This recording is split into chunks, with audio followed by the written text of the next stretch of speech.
Shalom untuk kita semua. Perkenalkan, nama saya Devianti Maharani Putri Murib dengan NPM 41250110 dari Fakultas Ekonomi dan Bisnis, Program Studi Manajemen semester 1. Baik, di sini saya akan menyelesaikan tugas UAS saya untuk mata kuliah Pendidikan Agama Kristen. Tema khotbah yang akan saya bawakan berjudul Merancang Masa Depan Berdasarkan Rencana Allah. Sebelum kita merenungkan firman Tuhan kita pada hari ini, mari kita satu di dalam doa. Kita berdoa. Tuhan, Allah Bapa kami yang ada di dalam kerajaan surga, Bapa yang maha murah dan maha kasih, puji syukur kami panjatkan kehadirat-Mu ya Bapa, karena begitu besar kasih dan pernyataan-Mu hingga saat ini. Bapa, sekarang kami ingin membaca dan merenungkan sedikit dari firman-Mu. Kiranya firman ini boleh berguna bagi kehidupan kami hari lepas hari.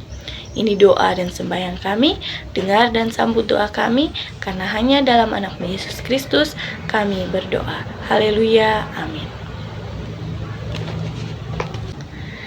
Materi yang akan saya bawakan terambil dari Amsal pasal 3 ayatnya yang kelima sampai ayatnya yang ke-6 di bawah perikop berkat dari hikmat. Percayalah kepada Tuhan dengan segenap hatimu dan janganlah bersandar pada pengertianmu sendiri. Akuilah Dia adalah seluruh hidupmu, maka Ia akan meluruskan jalanmu. Shalom, saudara-saudari yang terkasih dalam Yesus Kristus. Kita semua pasti memiliki impian dan harapan untuk masa depan kita.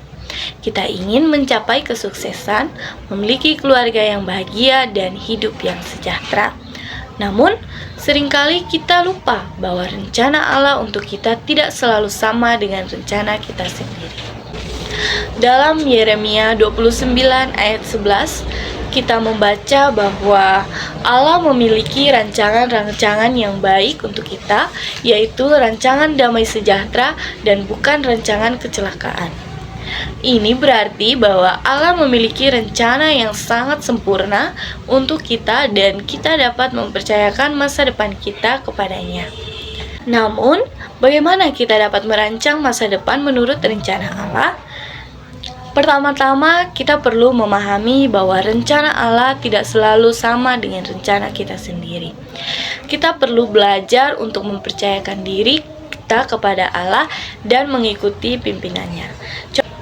Contoh yang saya ambil dari Yeremia 29 ayat 11, kita ingin sekali memiliki waktu yang lebih banyak untuk keluarga, tetapi seringkali kita sibuk dengan pekerjaan masing-masing.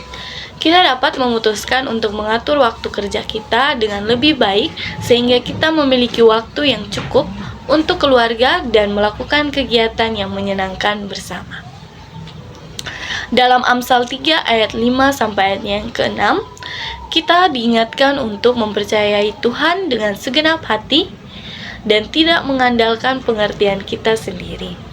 Ketika kita mempercayai Tuhan sepenuhnya, Dia akan meluruskan jalan kita dan menuntun kita ke arah yang benar. Contoh yang saya ambil, ketika kita ingin bangun pagi-pagi untuk membaca Alkitab dan berdoa, tetapi kita seringkali terlambat karena tidur terlalu larut. Nah, kita dapat memutuskan untuk tidur lebih awal dan mengatur alarm untuk bangun pagi, sehingga kita dapat memiliki waktu yang cukup untuk membaca dan berdoa sebelum memulai hari-hari kita. Kita perlu mencari petunjuk Allah dalam doa dan membaca Alkitab. Dalam doa, kita dapat berbicara dengan Allah dan meminta petunjuknya. Sedangkan dalam membaca Alkitab, kita dapat memahami firman Allah dan bagaimana kita dapat hidup sesuai dengan rencana Tuhan. Kita perlu mempercayakan diri kita kepada Allah dan mengikuti pimpinannya. Ketika kita mempercayakan diri kita kepada Allah, kita dapat yakin bahwa Dia akan menuntun kita ke arah yang benar. Seperti yang dikatakan dalam Roma 8 ayat 28, Allah turut bekerja dalam segala sesuatu untuk mendatangkan kebaikan bagi mereka yang mengasihi Dia. Saudara-saudari yang terkasih di dalam Tuhan, mari kita merancang masa depan kita menurut rencana Allah.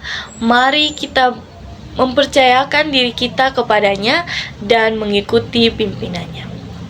Dengan demikian, kita dapat yakin bahwa kita akan mencapai tujuan dan rencana yang baik menurut titah dan berita Allah. Tetapi seringkali kita menemui tantangan dalam hidup. Ada beberapa tantangan yang saya ambil di sini yang dapat kita terapkan oleh diri kita untuk merancang masa depan menurut rencana Allah. Yang pertama, percayalah kepada Tuhan sepenuhnya. Tantang diri kita untuk mencapai tujuan dalam segala situasi, bahkan ketika rencana kita tidak sesuai dengan harapan kita. Yang kedua, dengarkan suara Tuhan. Luangkan waktu untuk berdoa dan membaca Alkitab untuk memahami rencana Allah bagi hidup kita.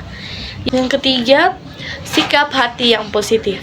Tantang diri kita untuk memiliki sikap hati yang positif dan percaya bahwa Allah memiliki rancangan yang baik untuk kita. 4. Sabar dan tekun. Tantang diri kita untuk sabar dan tekun dalam menghadapi tantangan dan kesulitan, dan percaya bahwa Allah akan menuntun kita melalui proses tersebut. 5. Langkah iman. Tantang diri kita untuk mengambil langkah iman dan mempercayai bahwa Allah akan menuntun kita ke arah yang benar. Dan yang keenam, mengandalkan Tuhan dalam doa. Tantang diri kita untuk mengandalkan Tuhan dalam doa dan meminta petunjuknya dalam segala situasi. Dan yang ketujuh, menerima kegagalan sesuai bagian dari proses.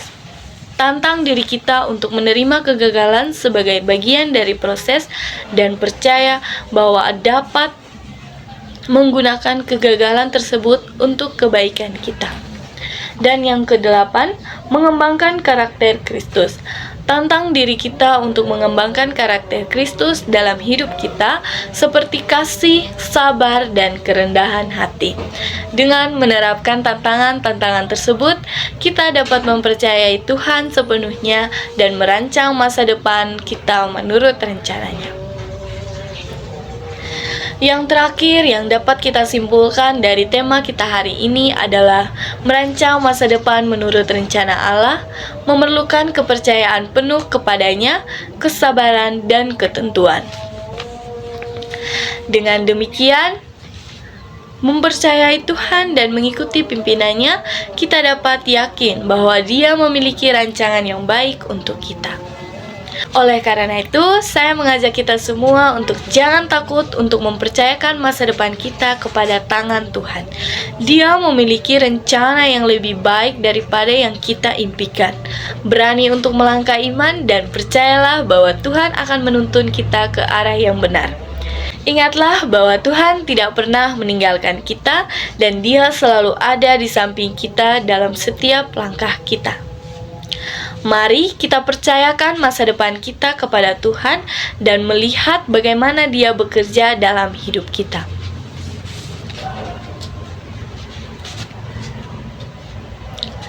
Demikianlah firman Tuhan kita pada hari ini. Mari kita semua teduhkan hati dan pikiran kita untuk menutup dan menghadap Tuhan di dalam doa. Kita berdoa. Puji dan syukur kami panjatkan kehadirat-Mu ya Bapa.